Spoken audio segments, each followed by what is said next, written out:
Let's talk about something that's quietly sending shockwaves through global markets. Something that most people haven't even noticed yet, but insiders are already whispering about.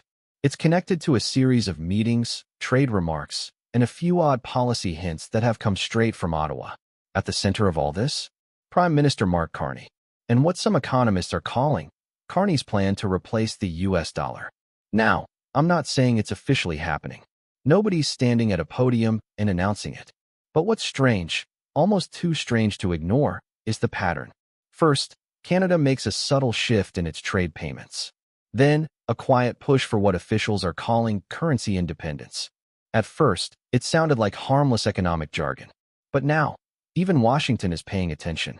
Because if what's being discussed behind closed doors is real, it could completely change how money moves between the world's biggest economies. See, ever since tensions escalated between President Trump and Prime Minister Carney over tariffs and cross-border energy deals, there's been this undertone, this feeling that Canada's playing a much deeper game. On the surface, they talk about green trade, financial resilience, and monetary innovation. But under that polished language, something bigger seems to be forming. And here's where things get really interesting.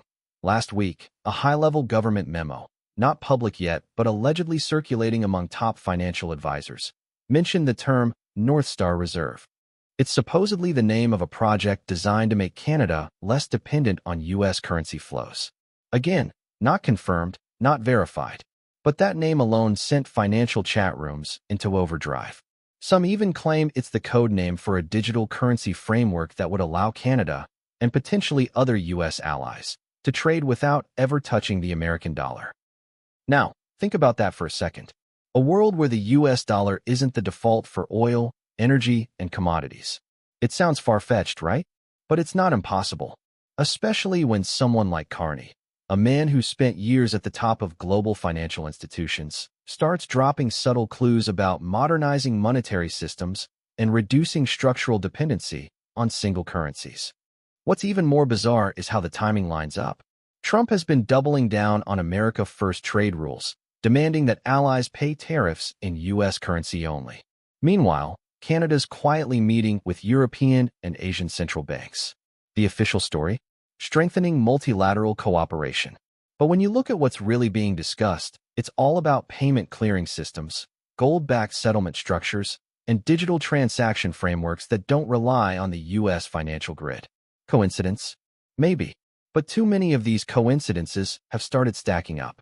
A senior advisor in Ottawa recently said something that caught my attention.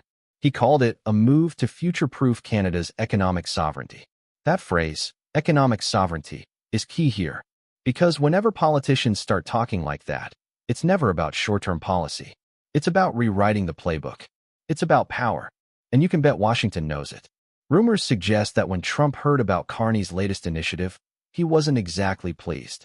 A few days later, his team abruptly postponed a planned bilateral finance summit. Official reason? Scheduling issues. But insiders claim it was more of a warning, a message that Washington's watching. So what exactly is Carney planning? No one outside his inner circle really knows. But several analysts believe Canada's quietly testing the waters for a digital reserve asset, something that could act as a backup to the US dollar in case of another global financial shock. If that's true, it wouldn't just reshape trade. It would send tremors through the entire global banking system. And here's where it gets wild. Some sources suggest that small-scale transactions using this experimental NorthStar framework have already taken place, quietly, between Canadian and European banks. Not officially, not openly, but as cross-border digital settlements, shielded from public reporting. Now, imagine being in Trump's position. You've built your whole economic identity around U.S. dominance, tariffs, trade deals, the dollar's global supremacy.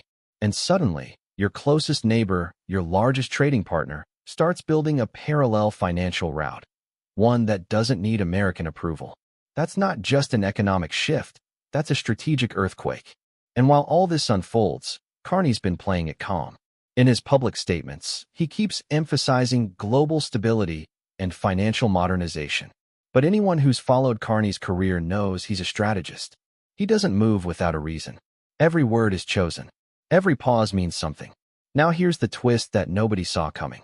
Last week, a joint report between the Bank of Canada and the Finance Ministry outlined what they called the next phase of currency digitization. On paper, it's about efficiency, faster payments, reduced transaction costs, and greater financial inclusion. But if you read between the lines, it sounds a lot like the blueprint for a fully independent digital monetary system. And get this, it wouldn't be tied to the U.S. Federal Reserve. Not even indirectly. That's a massive shift. Because for decades, every major currency movement in North America has been tethered to the U.S. dollar's strength. Break that link, and you're talking about a new world order in finance.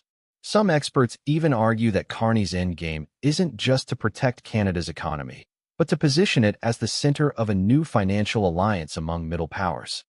Countries tired of being caught between Washington and Beijing. A third path, a quiet revolution, one that starts not with soldiers or sanctions, but with spreadsheets and servers. Of course, officially, no one's confirming any of this. The government's staying tight-lipped. The Bank of Canada's spokesperson simply said, "We are exploring options for future monetary resilience." But that phrase, monetary resilience, keeps showing up everywhere lately. It's almost like they're preparing the public for something. What happens next? Nobody really knows. But here's the unsettling part. If Canada actually launches this digital reserve framework, it could inspire other U.S. allies to follow. Maybe the UK, maybe Japan, maybe even Australia. That's when this stops being a Canadian experiment and starts becoming a global shift. And at the center of it all stands Mark Carney. Calm, composed, almost unreadable. A man who once said that the next global crisis won't come from where we expect. Maybe that's what this really is, a preemptive move. Maybe Carney sees something coming that others don't. The question is, will it work? Or will it backfire, dragging Canada into the biggest financial showdown of the decade? Because one thing's for sure, once you challenge the dominance of the US dollar, there's no going back.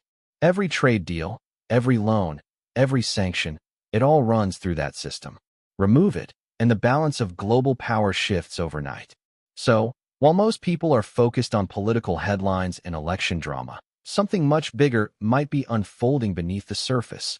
A slow, deliberate plan to quietly rewrite how global finance works.